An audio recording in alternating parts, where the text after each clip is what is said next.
once more, it's Sacred Cynic, coming at you with more thoughts to muddle in your mind. Topic for today is a very broad subject, and one that a lot of people, especially today, tend to have a very intense opinions on. Facts versus feelings. I know it's an old argument, which is more important. I am of the opinion that facts generally are more important than feelings, although feelings do have to be respected and at least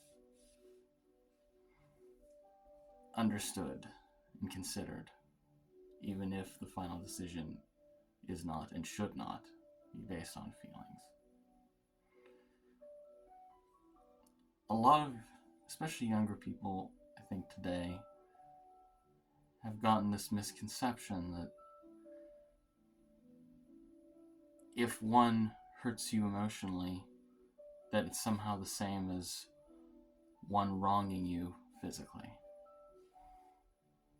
What I mean is, if someone says something to you hurtful, whether it's intentional or not, the idea now seems to be, with some people, that that is equal to an attack, a violent assault like robbery or murder or theft, damage of property, things of that nature. And unfortunately, I would have to tell those people that there really is no way to make them the same.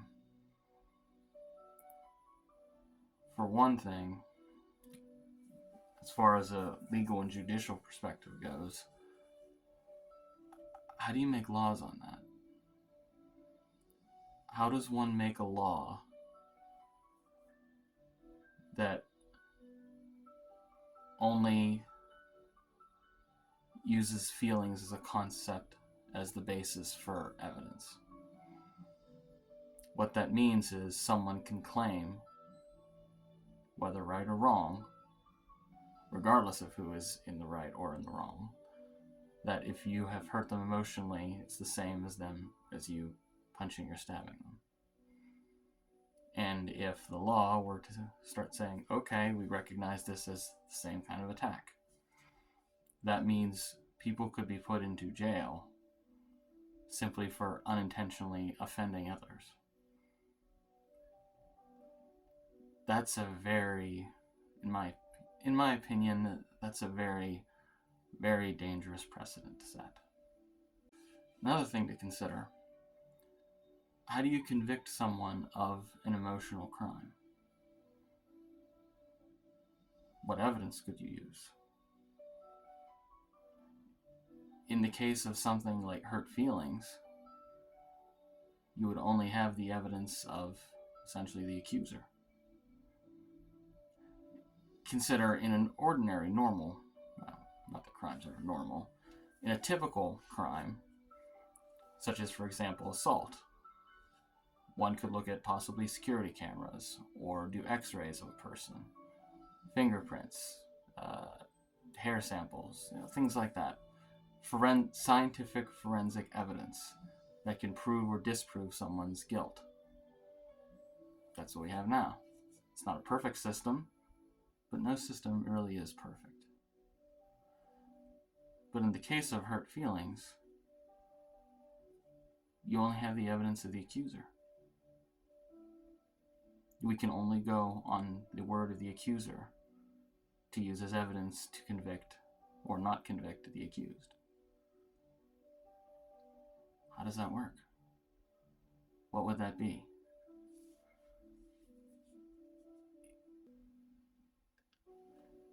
It would essentially be similar almost to the Salem witch trials or the McCarthy communist witch hunts of the 1950s, where all you need is the threat, the claim, the possibility, and the idea being that the danger is so threatening that one can't even take the risk of even the possibility of a person that may or may not have done wrong getting away. And so that fear, that hysteria, that intense desire to right a wrong or stop a evil or whatnot, it might cloud people to the fact that you really have no evidence or way to conclusively prove or disprove that someone has hurt someone's feelings. In that also, to what extent is that harm done? There's different harms you can do to a person that have different effects. You know, tripping someone or pushing someone isn't nice and can be considered assault, but it's also a lot different than taking a gun out and shooting them. You know, it's still not a nice thing to do, but one is much more severe than the other.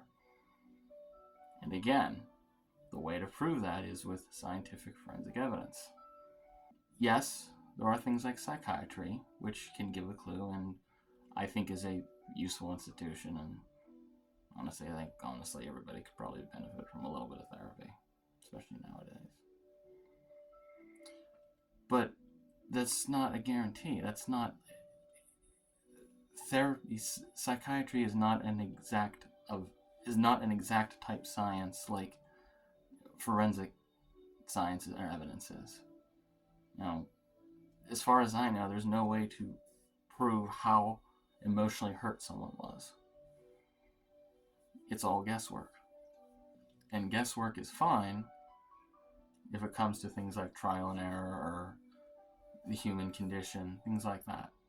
But when it comes to something that needs to be precise and applicable to all, like the law, psychiatric suspicion isn't really enough to warrant a conviction of any crime. If there is no scientific way of proving or disproving something, then you only have belief to go on. You only have feeling to go on. What does that translate to? Something like Salem witch trials or McCarthy communist hunts or now what I'm starting to see, and I'm really hoping it's not as bad as I think it might be, is this seeming trend or movement to attempt to silence anyone that says what I think is just rational reason, all in the name of protecting feelings. And feelings, unlike facts, can change from moment to moment. Facts are facts. 2 + 2 = 4. The Japanese bombed Pearl Harbor in World War II. The earth is round, regardless of what anyone else might say. Sorry. So these are facts. We understand them as facts. We can prove them as facts. But when it comes to feelings, if you base decisions, especially legal decisions, legal judgments, on a person that will potentially decide the fate of the rest of their life, keep this in mind. Feelings change from moment to moment. If we base our society on trying to avoid hurt feelings, then in my opinion, I don't believe we will have a functional democracy, especially in the case of the judicial system. How can you run a society on something that changes from moment to moment? That would mean that the punishments, the crimes would change from moment to moment. The severity would change from moment to moment. The punishments would change from moment to moment. And it would change based on person to person. Because again, it's based on feelings. Something else to consider. If you think about it, in the end, how can you truly trust someone who bases their decisions on feelings rather than facts? If someone takes an oath or a vow with you, like marriage or some other form of oath or fealty, if one person values facts and they make a claim, then you're more likely to be able to trust that that claim will be valid because they value what they know to be reason. They're using their brain, their mind, their rational reason to make a conscious decision to do what they believe is right. But if you take someone that only makes the decision based upon feelings, anything and everything that you agree upon will always have one little caveat: if they feel like it. Of course I love you. I'll love you forever. If I feel like it. I swear to be there for you, no matter what. If I feel like it. I will love, honor, and cherish you for all time. If I feel like it. I've always been a person that believes in the concept of right and wrong over personal feeling and desire. When I make decisions based on rational reason, or at least I try to the best of my ability to. I don't like making decisions based on feelings, for the simple fact that you might be getting a completely skewed version of reality. For me, when you love someone, when you truly love someone, it would be dishonorable. It would be a wrong to do to them. It would be a disservice to them, to the one you love, to not be honest. And I know sometimes it's painful. But I've always felt honesty is the best policy. That's part of telling truth over feelings, facts over feelings. If you try to spare someone's feelings, though, by not telling them something, especially the truth, I'm sure most people would know this there. You can't really keep alive forever. It's hard, if not impossible, to keep it your whole life. Sooner or later, it just slips out. Oops. Whoopsie. It happens. And for me, I know I would be far more hurt at having been deceived for so long by someone that I knew, loved, and trusted. So to me, sparing my feelings is often a disservice. And even though it's done by those that love you and care, it is in fact a disservice and something that you shouldn't do. To me, the stronger person, the better person, is one who will face the pain of speaking the truth, including the pain of knowing you might hurt someone you love, even accidentally.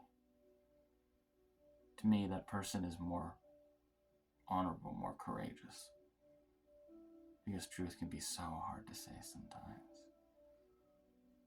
The pain can be overwhelming, not just for yourself, but for the thought, like I said, you might hurt someone that you love more than anything else in this world.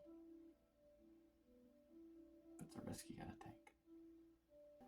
But I think maybe I've rambled on enough for one evening.